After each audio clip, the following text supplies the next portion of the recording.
Well, welcome back to another episode of Buffalo Happy Hour. Mike, what's going on, man?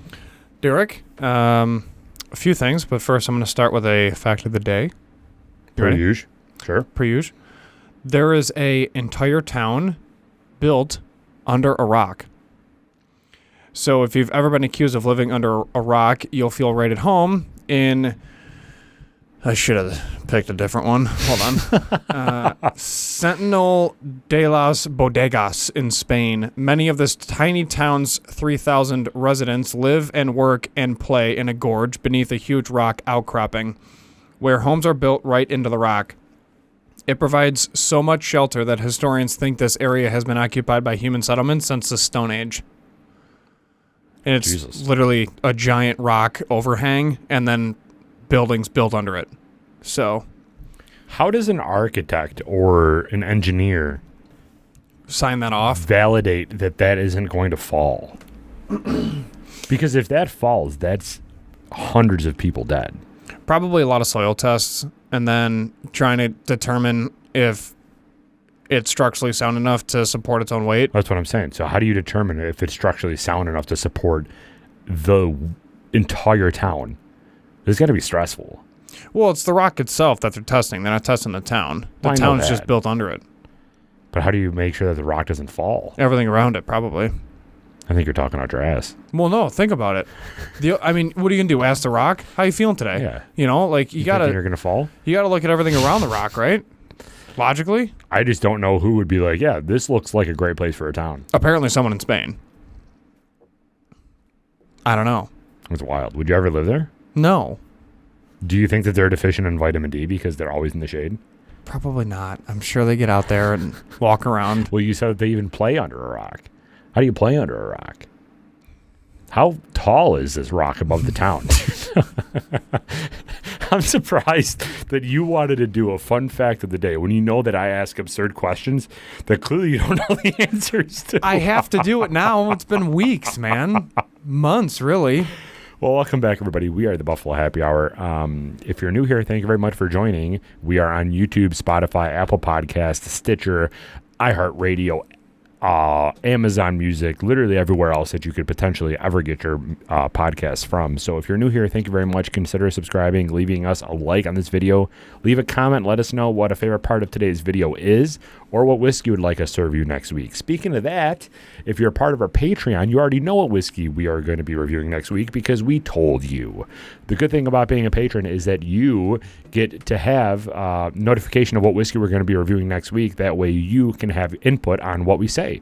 It's a good time. And if you're interested in being a part of our Patreon, you can go to our link tree, and it's our first link that'll direct you over there. We have 5 different tiers for you to choose from, ranging from $3 all the way up to $50, and it's a good time. It's a community over there now. We need to discuss the fact that strangers, family, friends, one, have the ability to do that and support a podcast, but then secondly, the fact that someone decided to do that for us. I am shocked. People can attest to my shockedness. When I saw that first patron come through and I have no idea who they were, I was in awe. I'm like, is he just doing, like, is this fraud? Is this what fraud is?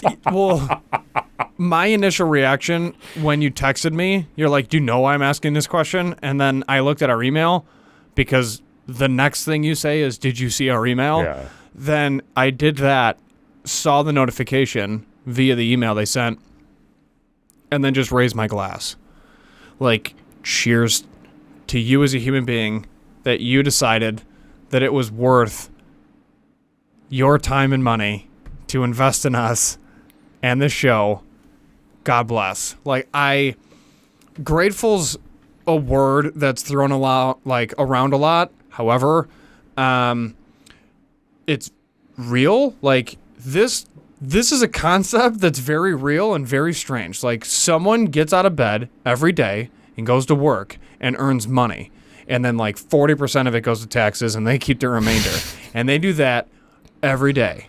You know this guy's going to be like, you know what? Never mind. I'm going to retract my money. And they decided that they loved what we do enough to continue supporting us in a way that's never been a a thought in our heads when we first started this 2 years ago and said, I'm going to give you X amount of dollars every month because I want things sooner than other people, but I also want to support you guys.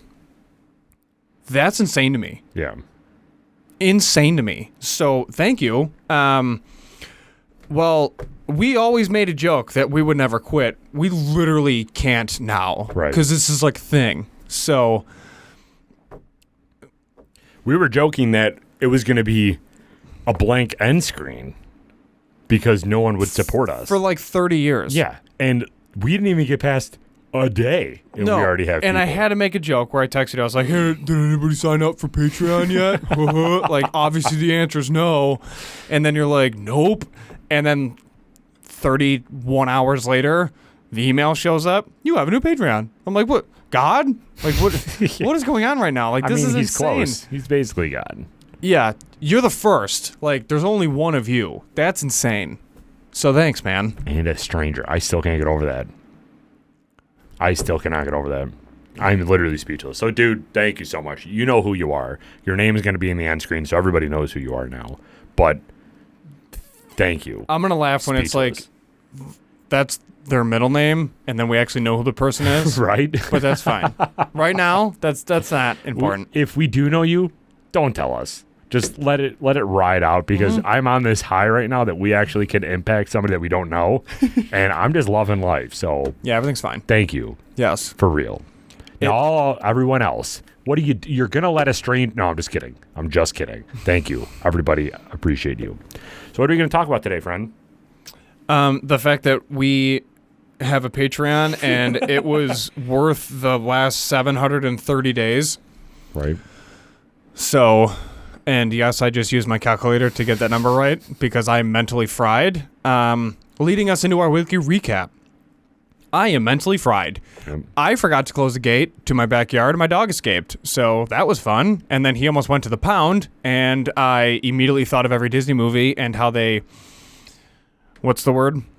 Who let the dogs out? No, like their like how they show you what the pound is, like Disney's perspective of it. Like, what's that word? What am I trying to say? I don't watch Disney movies. No, I know that, but you're still a human being that's smart with a brain. It's like all I kept thinking of portrays.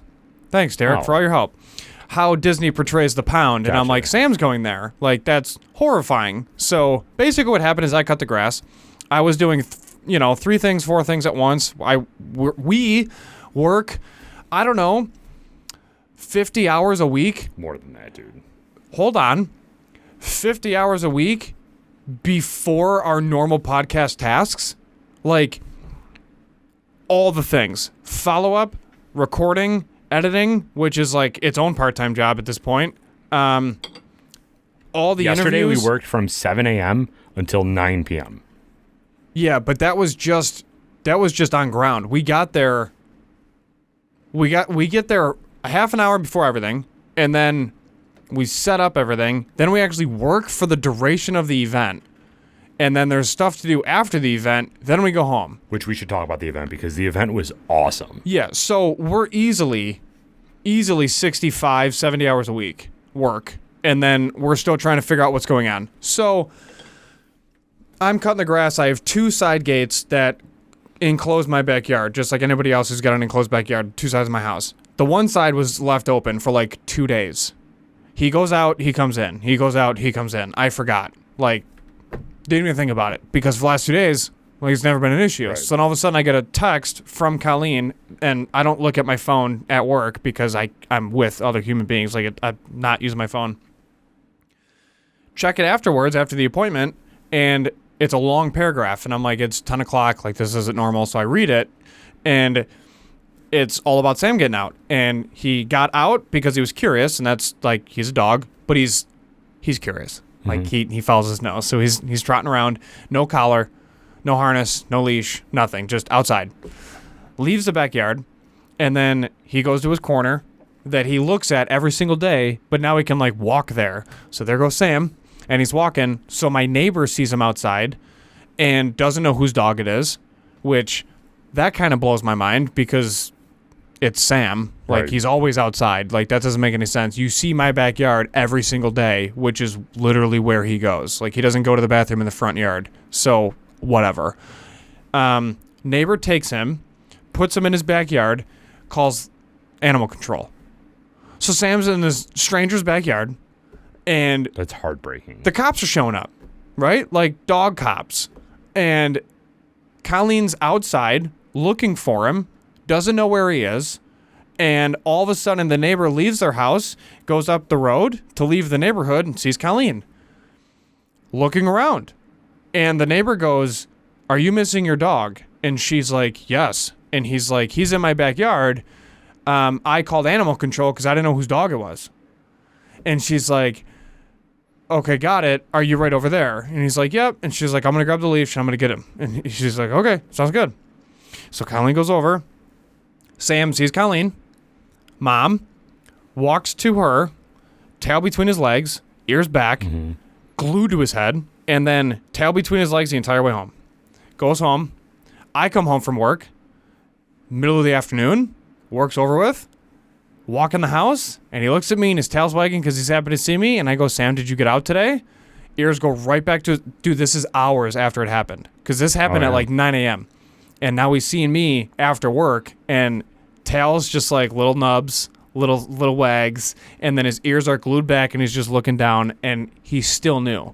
I'm like, you were the smartest thing in the world, and you know you can't leave, you know you shouldn't escape, and you know you did something wrong, but you can't stop your own curiosity because you're a dog, and that's you, that's who you are, and like you can't discipline him hours after the fact, you know. Right. Like Colleen just told him he was bad, but she's like, at that point, borderline late for work, and Right. it was a thing, and you know, you don't beat your dog over it. Like, it's not, you Don't know, beat your dog ever. right. So I just told him, like, you're bad. Like, that was bad, bud. You can't do that. And then I was like, I'm sorry I broke my promise for always trying to keep you safe because I left the gate open. It's both of our faults. Like, yes, you shouldn't have left, but I shouldn't have left the gate open, so it's my fault too.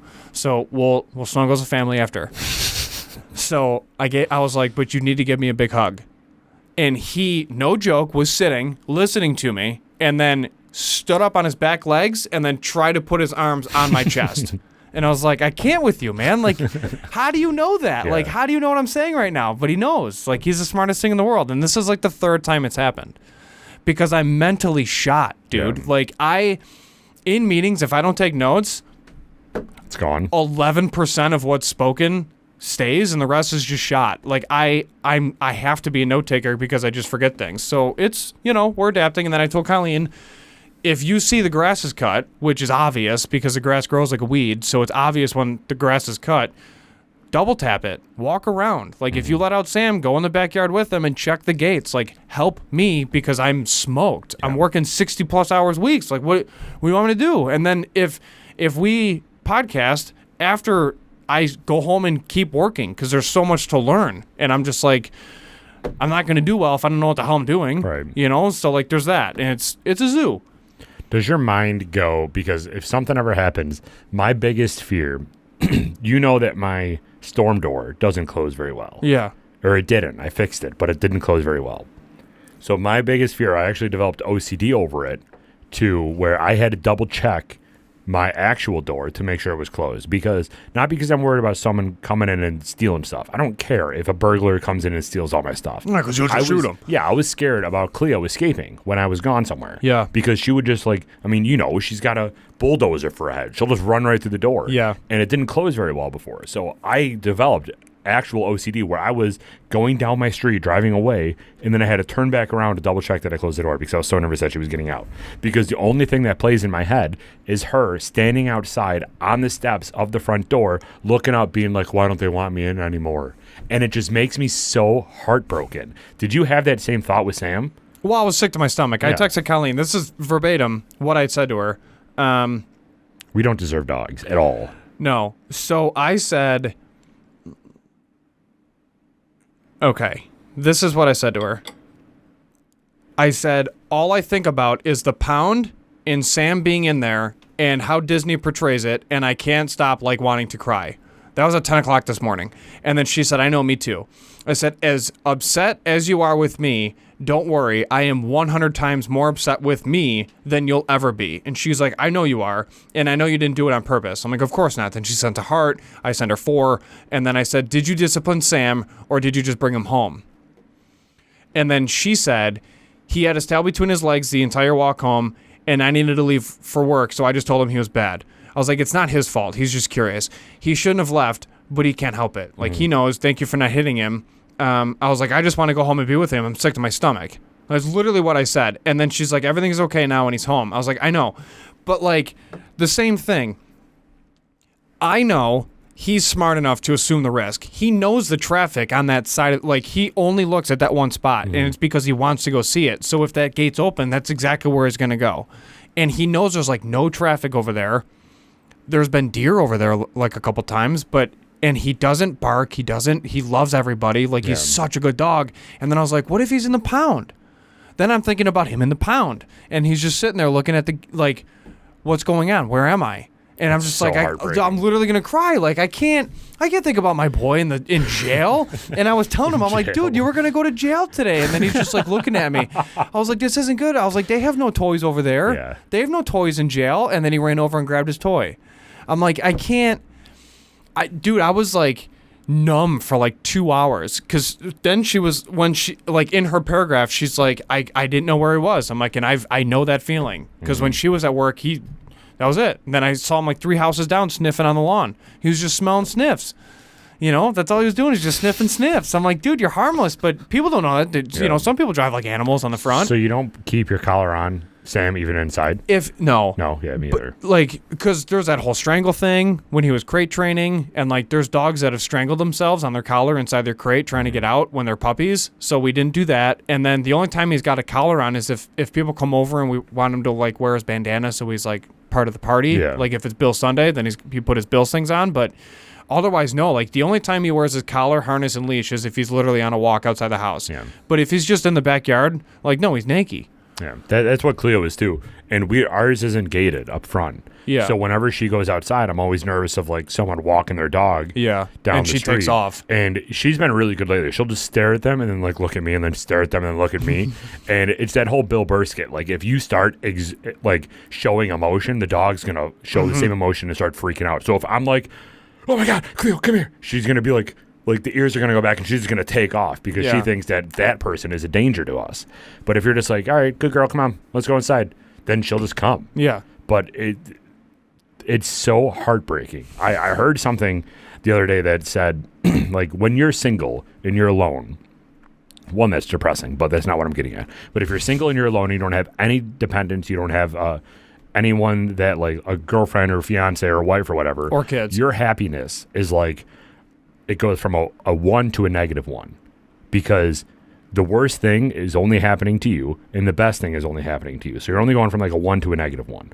Once you get a dog, it goes from like a -10 to a +10, because now the worst thing that happens to you will negatively impact your dog, and then that makes you sad. The best thing that happens to you can positively impact your dog, and that makes it happier.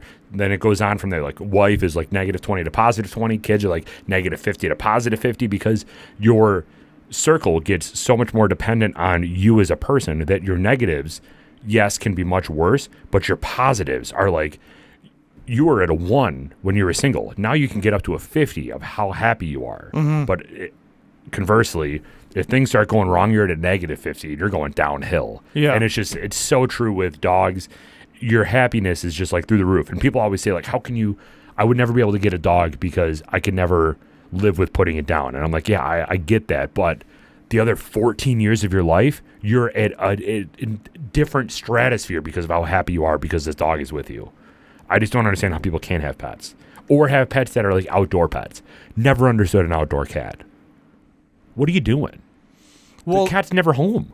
It's like, see you later, I'm going ice skating. Yeah, like what's nuts about cats is they come back.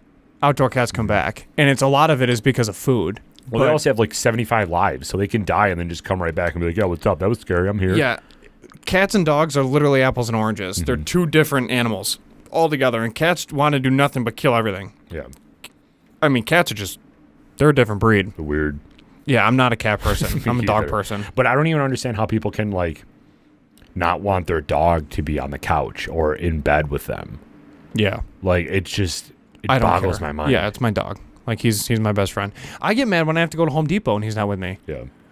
Like, I just want to, and I can take him to Home Depot, but I just want him everywhere. Yeah. I want to take him to work, and just let him sit there and just be like, hey. Have you ever, what are the requirements of making your dog like a therapy dog? Do you yourself have to be they changed a lot of that. emotional distress?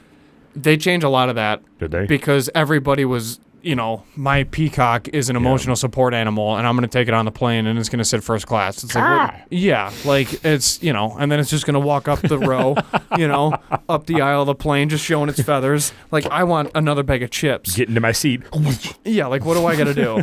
But the whole, all those regulations changed. It used to just be a couple forms, but I'm going to look up, like, what you have to do now, because after... It was right before the pandemic. They modified all that because people were just getting nuts. Yeah. Nuts. But do you yourself have to be emotionally unstable to validate that this dog is now an emotional support dog? Or can you basically get your dog certified to be an emotional support dog and then you can just bring them anywhere even though you're emotionally stable?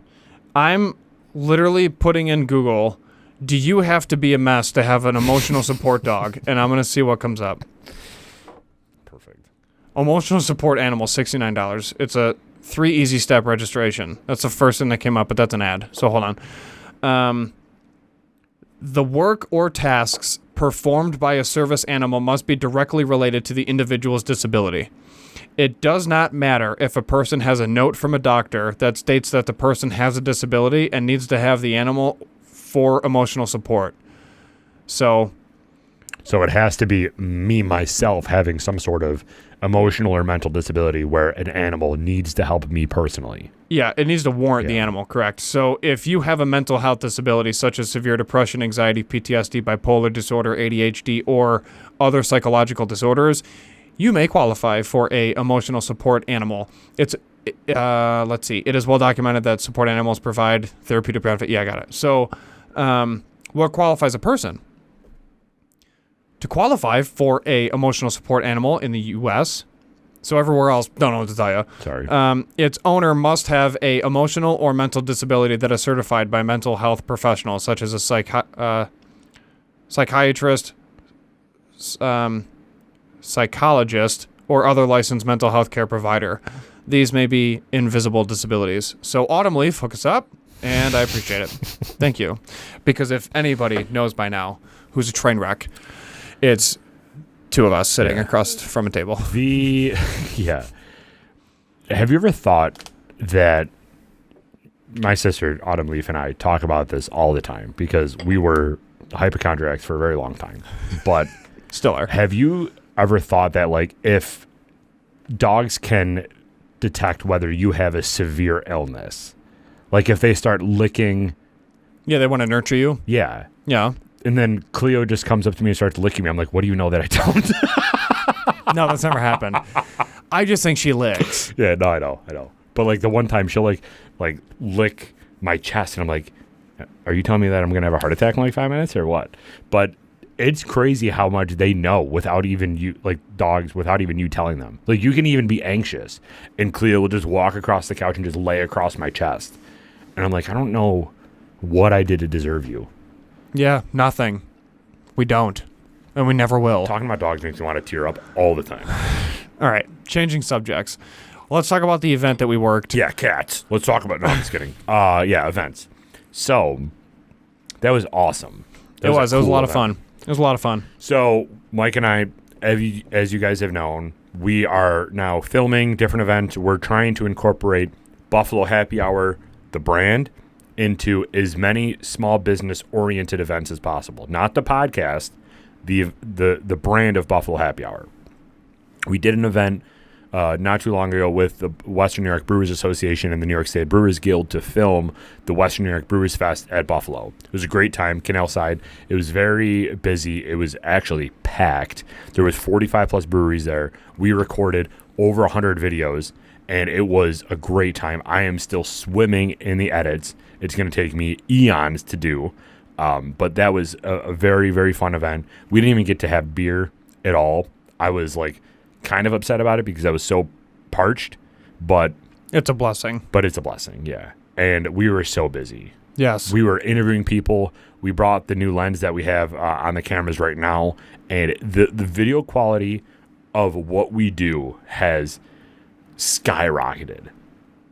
It's all like doing and practicing, and like if I could give anyone advice, if you wanted to film something, document something, start a podcast, it's practice makes perfect. As cliche as that sounds, if you go back to our first episode, we're still train wrecks, but if you go back to our first episode, we didn't even know what the hell we were doing.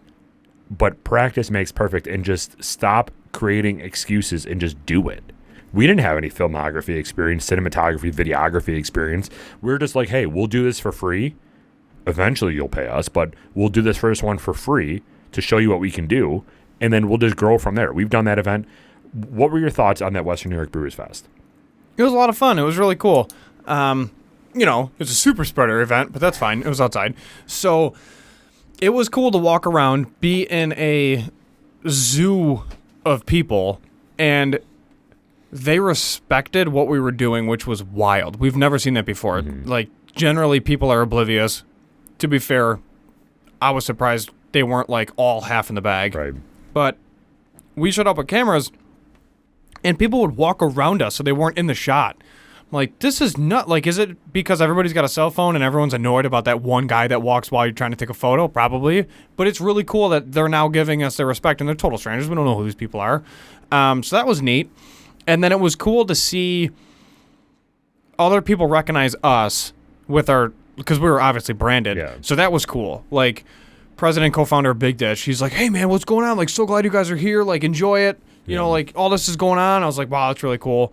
And then Ashley from Brazen. Yeah, Brazen Brewing, but then her friend, Yeah. or Steph was at Brazen, right? And then her friend Ashley, yeah, she's like, yeah, why do I know that guy in the blue with the backwards hat? And it's like, because you watch all his videos. I was like, that's hysterical. Like, that's really cool that people are, getting to that point. Again, weird. But yeah, that was neat. And then the news was there, so we were kind of around. And what are you going to do? We're media people. We're the press. Yeah, it's like, what are you going to do? But it is what it is. It was a lot of fun. Yeah.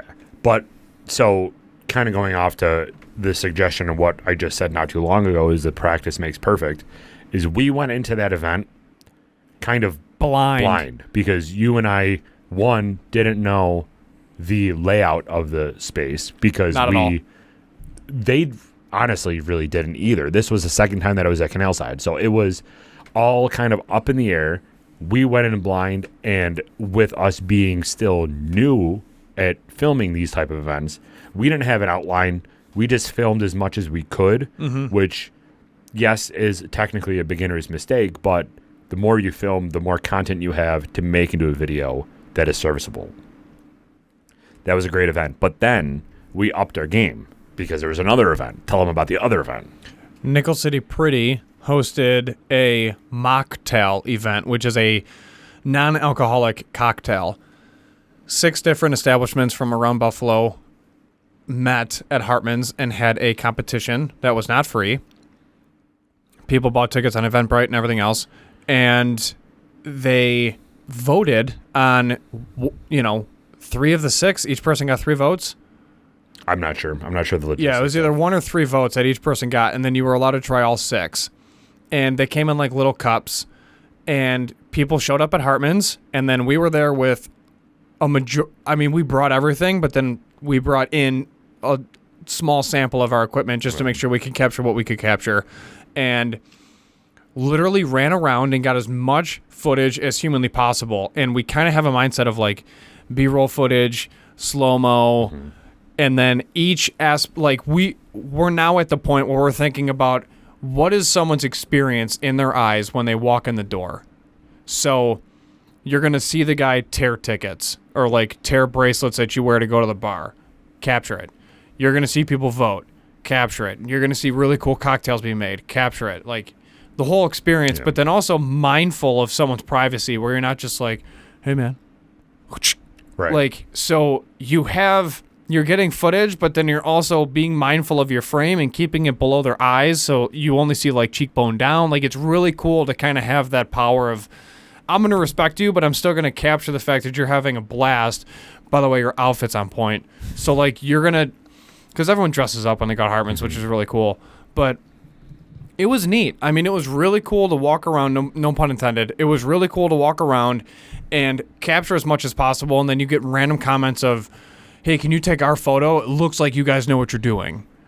Just because we're walking around with our equipment. I was like, first of all, we don't. This is probably going to be blurry, but go Bills. You know, like, you're just having fun with people. So it's really neat. Yeah. And that footage was great because it was a smaller space, but then also we were able to utilize our creative aspect, but then also capture, in essence, what they hired us to do. Like, hey, man, come and capture it. Promote it. Like, show your talents, show my talents. We'll collab, and we'll just have fun with this entire event at Hartman's. And then, obviously, you know, Justin and Jen are great people, and they're just, whatever you guys need to do, like, yeah, floor is yours. It's great. You can't beat that. Yeah. And, like, with that first event at the Western New York Brewers event, we went home and we're like, how can we improve for the next event? So for the mocktail event, we went in with a plan. Yeah. We went in with, we want to interview these people. We want to capture this type of information. We want to capture this person. We want to capture this action. We want to get close-up shots of this.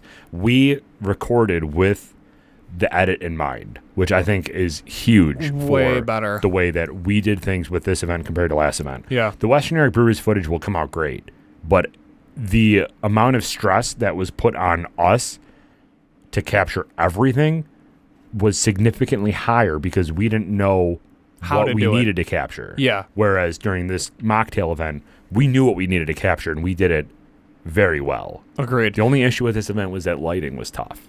Well, But that's out of our control. Yeah. So we can't really do much. So you might be seeing some graininess, but that's because the ISO is friggin' jacked all the way up to the sky because we had to insert artificial light. But it was such a cool event. The mocktails were on point. yeah, which They is were so good. for a non-alcoholic cocktail, it was wild to see what these people came up with. And it was, what was the one? It was a pine cone drizzled in honey. Yeah, from Marble and Rye. Yeah, like what? They like soaked the pine cone in beeswax to give off like a piney honey aroma when you're sipping your cocktail. That place is so bougie. I love going there. I love it. And it's all small plates. Yeah. Like it's an expensive outing, but it's so nice. It's like fine dining in Buffalo, and it's fantastic. Everything they do is on point.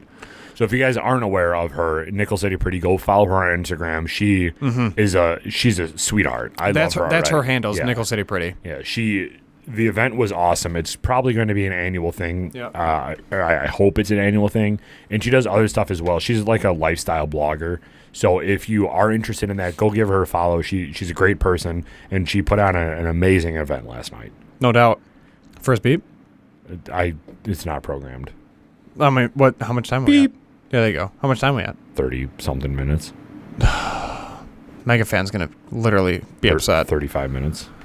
Goodness gracious, dude. It's not programmed. I took the wrong SD card. What are you going to do? But yeah, man. Roll with it, man. Yeah. Roll with it. So coming up, we have finally, they are booked in the calendar. After months and months and months, we are going to sit down with Harachats and Hops. Oh, yeah. And I am was wondering, so excited. What are you talking about? You'll learn their real name soon, but I'm pretty sure people can figure it out. maybe. We'll see. So we're excited for that. That'll be a lot of fun. And then High Peaks is coming out, which that was a really cool interview just to kind of dive into what they do and how they do it. So that'll be released once this goes live. Yeah. Yeah. Keep talking. And then we have our labels in, which means we are, let's see, I would still say weeks away from our single barrel with 3-quart bourbon releasing. So we had to go through the U.S. global supply chain fiasco post-pandemic, which is just a zoo. And in that, the latest issue was the glass bottle shortage. And then because of the glass bottle shortage, that added like weeks onto when this was supposed to come in. And then we got the labels printed. So they sent a proof. We sent a revision. They sent back the proof. All is well. And now we're able to sit here and say that the labels are being printed for each bottle. 120 total bottles, which is super cool. And it's got like Justin said it was kind of like a Gatsby theme, which I agree with. It's kind of like a speakeasy, Great Gatsby feel vibe to the label. So we're excited for that to come out and be officially set on the bottles. And Derek is opening a package because he's a 6-year-old child and can't wait until we're done recording. So, and he's knocking lights and just getting after it. So we got our single barrel with 3-chord coming out in the matter of, by the time this airs, days if not weeks. So, or weeks if not days, rather. I don't know if I really thought this through. Of course you didn't. What else is new? We just go full send on everything, man. Correct. So what's in the box? So, vacuum jar. Just kidding. We are upgrading some equipment, and I'm excited to show everybody. Are you? Yeah. Clearly. I'm thrilled. I just like upgrading stuff. Yes, you do. So if anybody is interested in photography, videography speak, we now have a 50 millimeter 1.8 lens. We are recording right now with a 30 millimeter, well, two 30 millimeter 1.4 lenses. And We have a 16 millimeter 1.4 lens, which is this one right here, for those wide angle shots. You laugh, but dude, these are gonna come in so clutch. Oh, I know. With so many different shots. I'm smiling because you're like a 4-year-old when it comes to all this. Look at You're that just so lens. excited. Look at that lens. Yeah, it's disgusting. We're literally like wedding photographers. Like I don't even understand what's happening. Check out this one. This one's the coolest one. It's in another vacuum jar. There you go. Throw it over the shoulder. It's good. It's fine. I'm literally just clearing notifications so I can focus because I have an OCD with my phone. Except I don't have an OCD with my backyard gate, but I'll smoke myself for that later. So, no big deal. Look at that one. Look at this freaking Jesus, lens. looks like a spaceship. What are we going to do with that? And they all came with ND filters and caps. This dude that I bought these from was amazing. I bought them all on Facebook Marketplace. I'm giving all my tips away. But if you are an up-and-coming photographer or you want to get into some of this stuff, don't waste money on new lenses at all. Dude, these lenses together, all 5 of these that I have, that we have, yeah.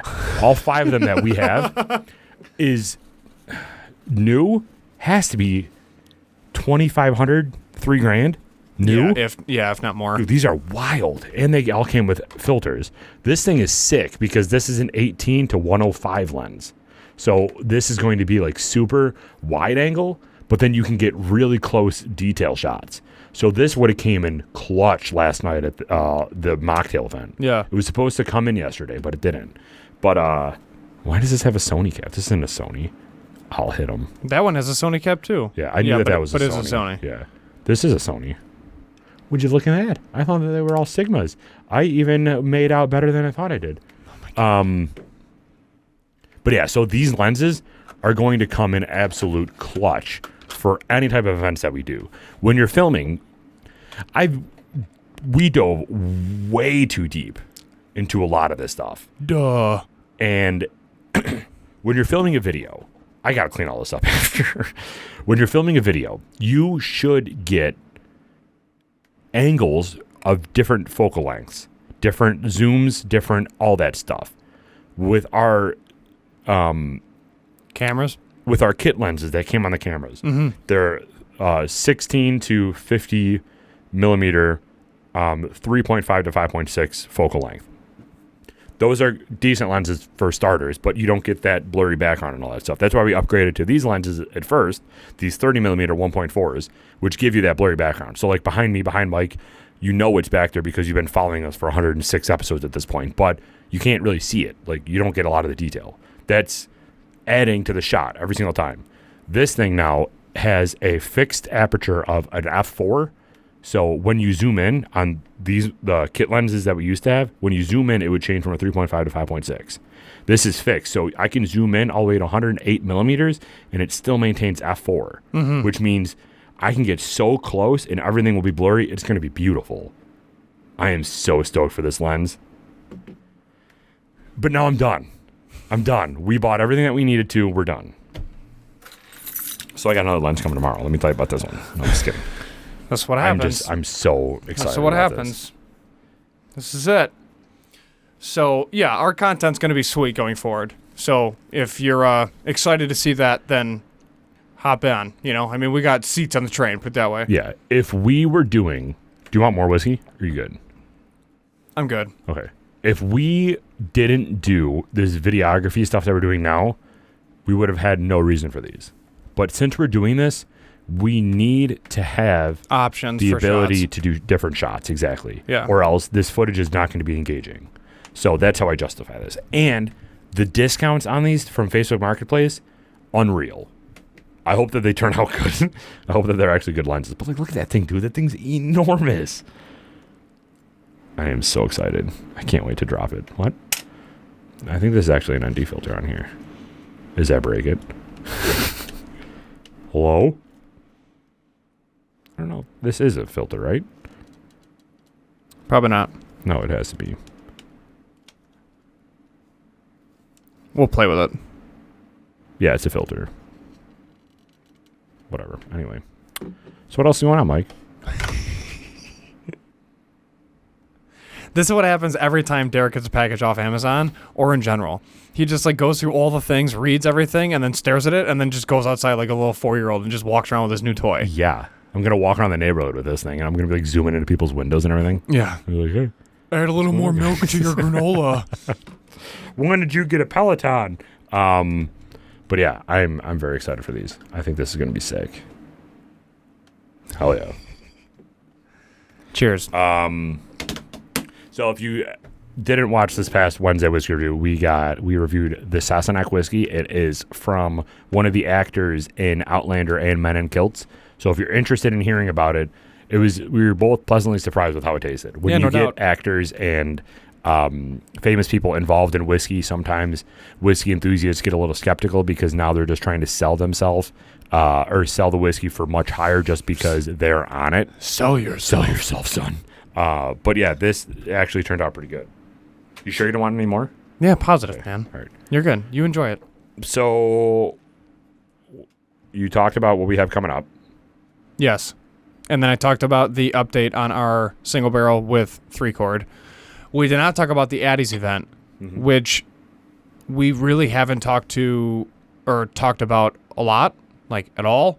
But it's another event, and I have a feeling, especially now because of the lenses, you're just going to be walking around. Oh, dude, I got this. Oh, I got this shot.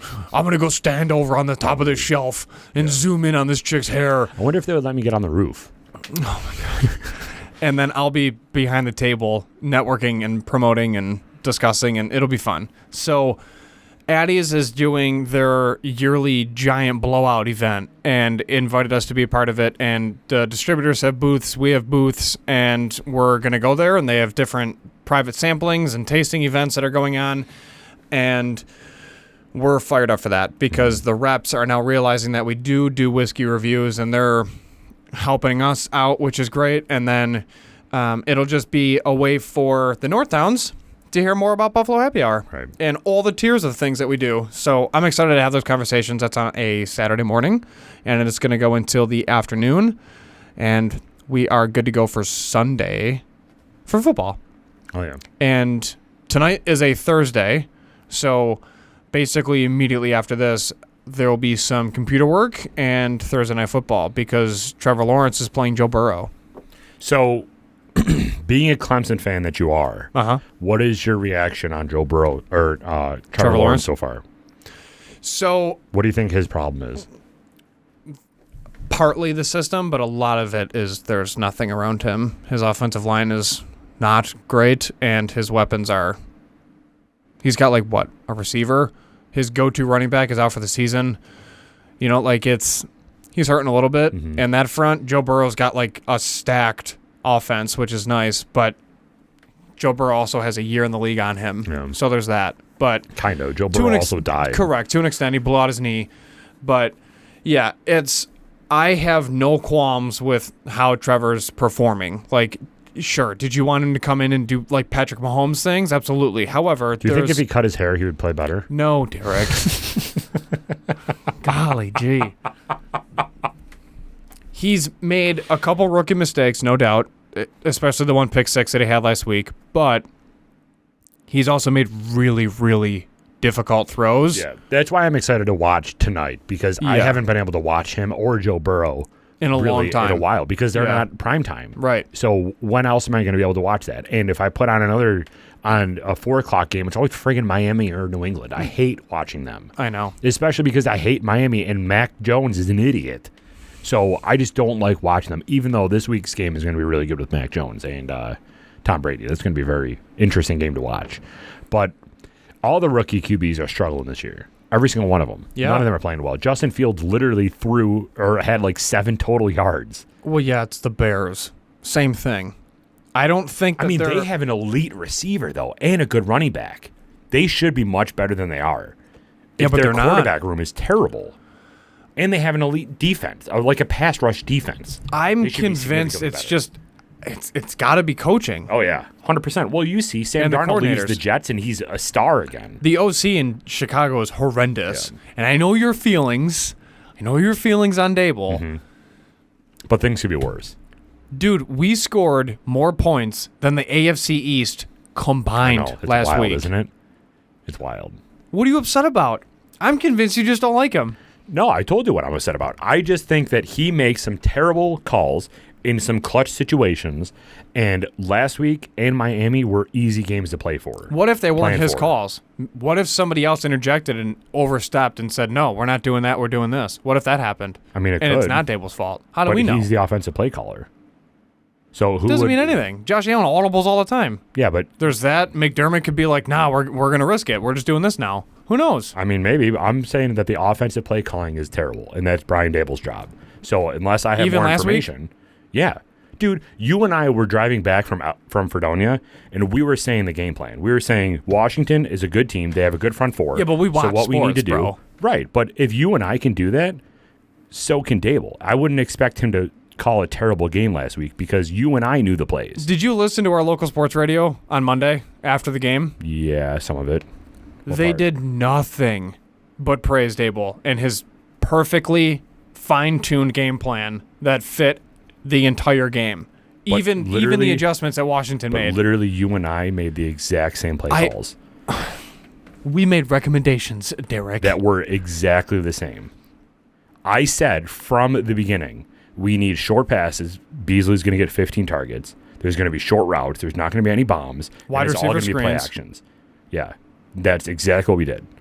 Does not take. If I can figure it out, I would expect Dable to have a good game. The game that I am more concerned about from Dable's perspective is Pittsburgh. You had a full 40 minutes, or a full game, not 40 minutes, obviously, a full 60 minutes, a full game, and you didn't make any good adjustments.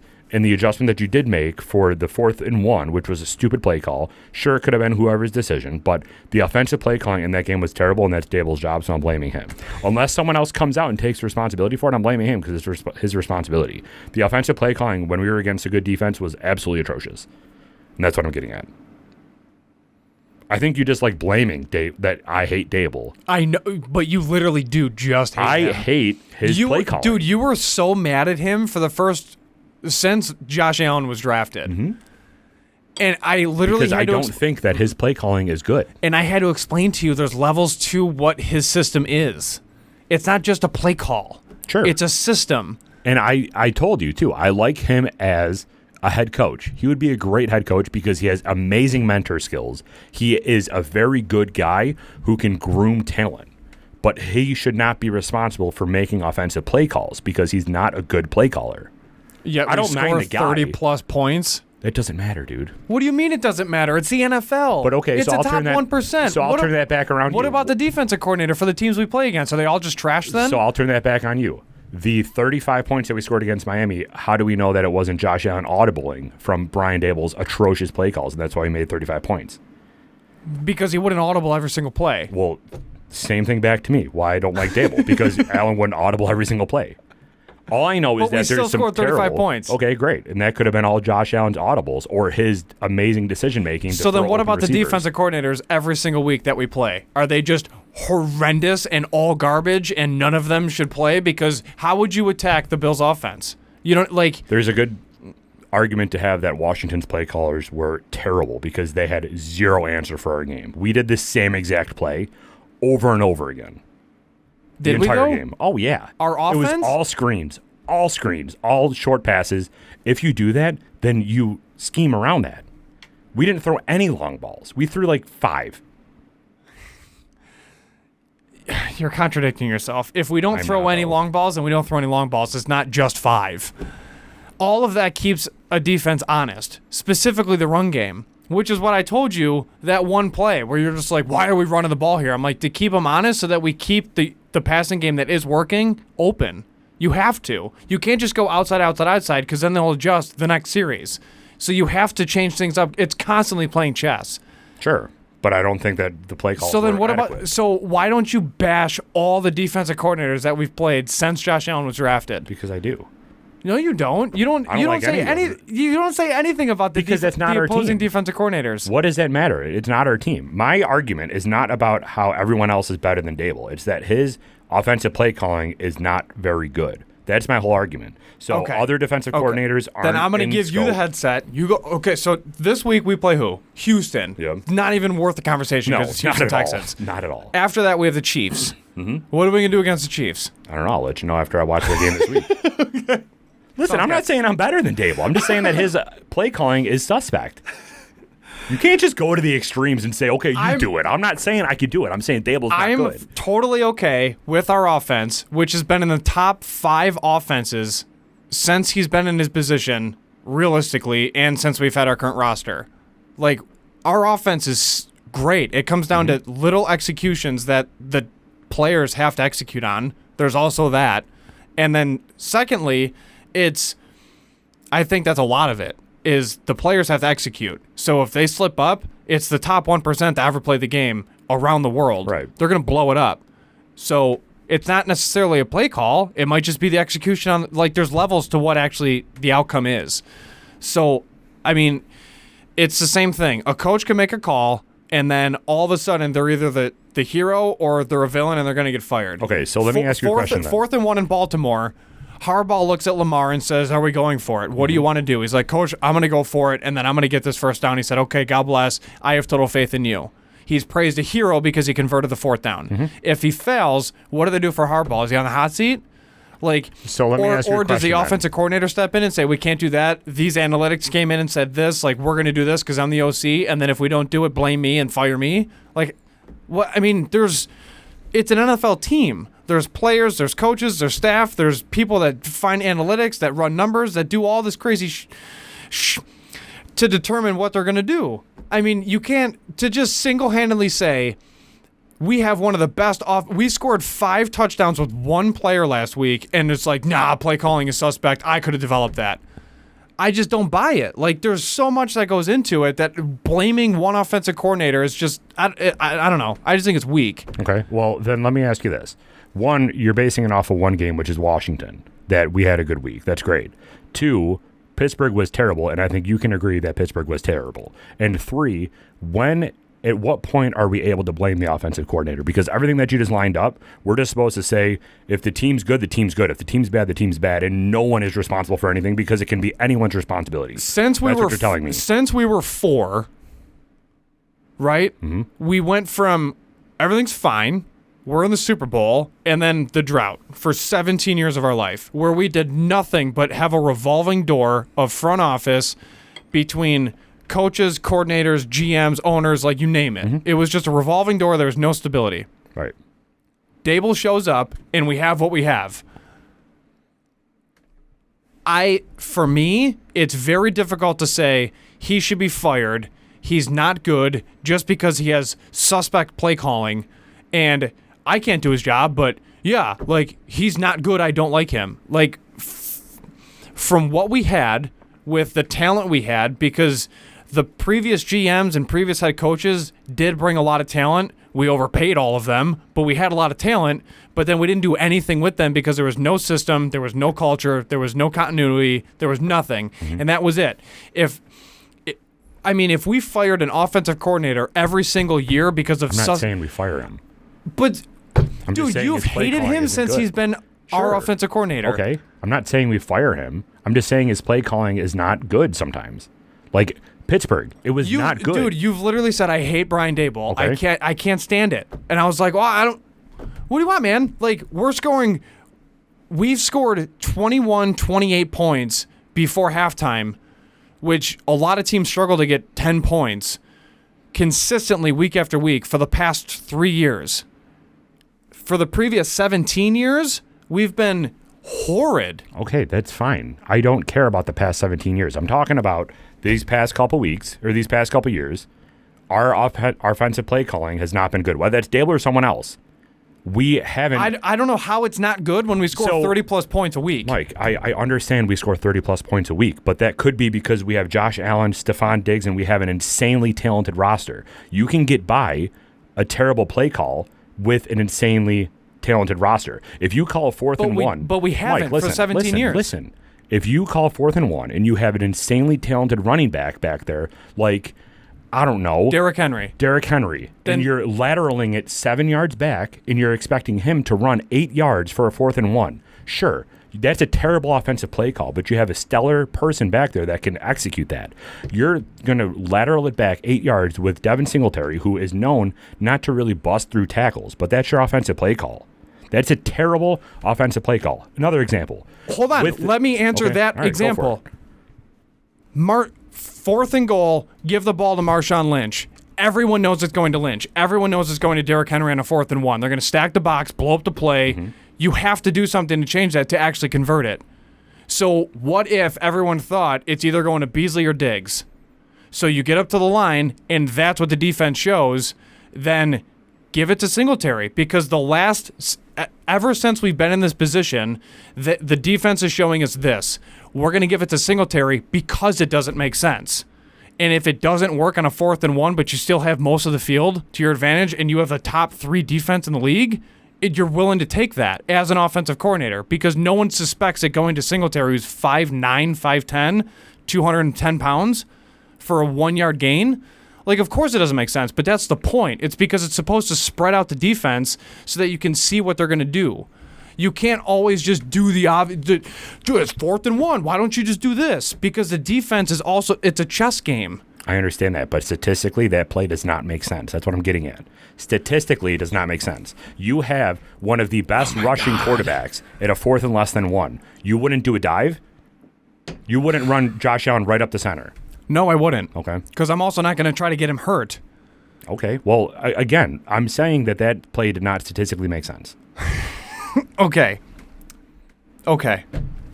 You can have your opinion on him, dude. I'm not telling you saying, have to say that he's a good offensive coordinator. All I'm saying is respect my opinion that I don't like him. I do. I question it. That's all. Well, you don't have to agree with me. I'm not saying I'm ever going to. I'm just saying I question why you don't like him, and it's just and I've pointed out your only reason is you think his play calling is suspect, but then when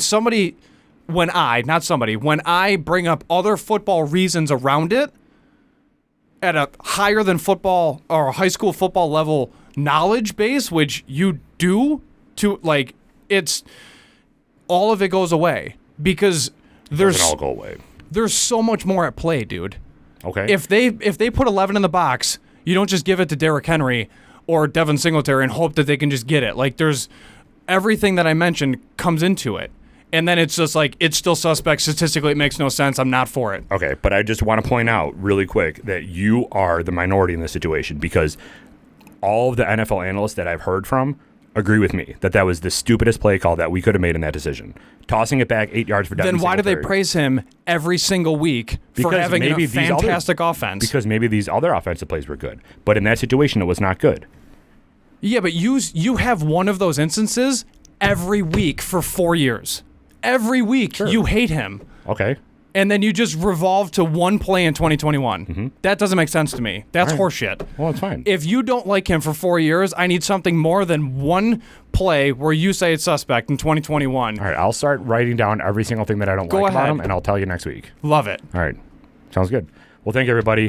We are the Buffalo Happy Hour Podcast. If you do want to continue to support us, please feel free to hit that subscribe button, the like button, and also comment down below. Let us know what your favorite part of today's episode was, because we're going to be back here with more content for you next week. This is episode 106, right? Yeah, 106. And next week we're using that, and we're going to zoom in on your freaking beard. Hell yeah. We're going to zoom in your face when I embarrass the hell out of you. All right, everybody, thank you very much. Have a good day. Please remember to drink responsibly. Play in college, be a good and we'll person. go from there. And Michael, Do not litter. we're out.